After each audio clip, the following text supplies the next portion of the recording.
The Light of Egypt, or The Science of the Soul and the Stars, 2 volumes in 1, written by Thomas H. Burgoyne, narrated by Henry Schrader. Preface. For nearly 20 years prior to the year 1881, the author was deeply engaged investigating the hidden realms of occult force. The results of these mystical labors were considered of great value and real worth by a few friends who were also seeking light. Finally, he was induced to place the general results of these researches into a series of lessons for private occult study. The whole, then completed, presenting the dual aspects of occult lore as seen and realized in The Soul and the Stars, corresponding to the microcosm and the macrocosm of ancient Egypt and Chaldea, and thus giving a brief epitome of Hermetic philosophy as taught by the Hermetic Brotherhood of Luxor, Egypt.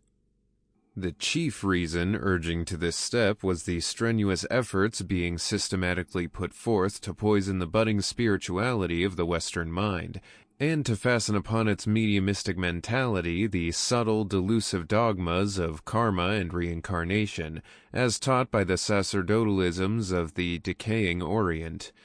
From the foregoing statement, it will be seen that this work is issued with a definite purpose, namely to explain the true spiritual connection between God and man, the soul and the stars, and to reveal the real truths of both karma and reincarnation as they actually exist in nature, stripped of all priestly interpretation.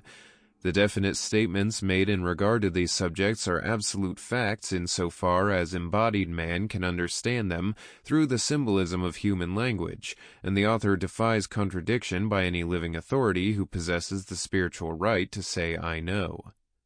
During these 20 years of personal intercourse with the exalted minds of those who constitute the Brethren of Light, the fact was revealed that long ages ago the Orient had lost the use of the true spiritual compass of the soul, as well as the real secrets of its own theosophy. As a race, they have been and still are traveling the descending arc of their racial cycle, whereas the Western race have been slowly working their way upward through matter upon the ascending arc. In December 1880, they reached the equator of their mental and spiritual development. Also at this time, the sun left the sign Pisces and entered the sign Aquarius, thus ushering in the atomic age and a new dispensation of spiritual thought to meet the needs of the budding sixth race of the fourth round of humanity. Today, the world is experiencing an awakening of the intellectual, religious, and spiritual senses, and is also experiencing the second coming of the Christ as prophesied in Scripture. Therefore, the author feels this is the proper time to present the occult knowledge put forth in this book, during this period of change, the great mental crisis of the Western race.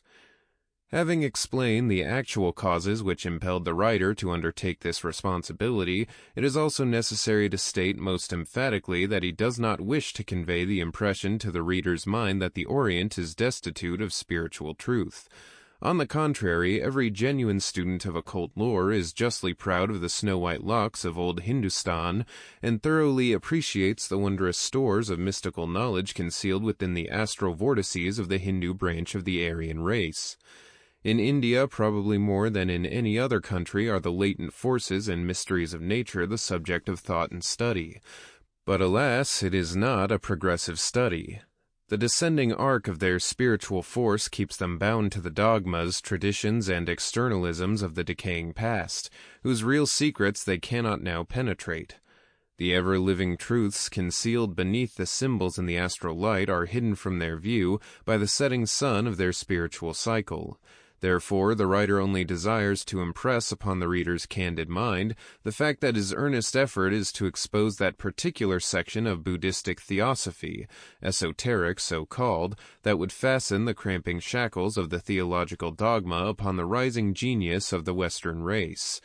It is the delusive Oriental systems against which his efforts are directed, and not the race nor the mediumistic individuals who uphold and support them, for omnia vicit veritas is the life motto of the author.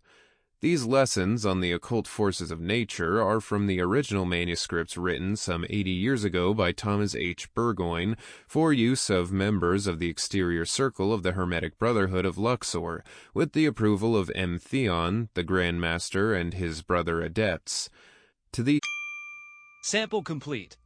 Ready to continue?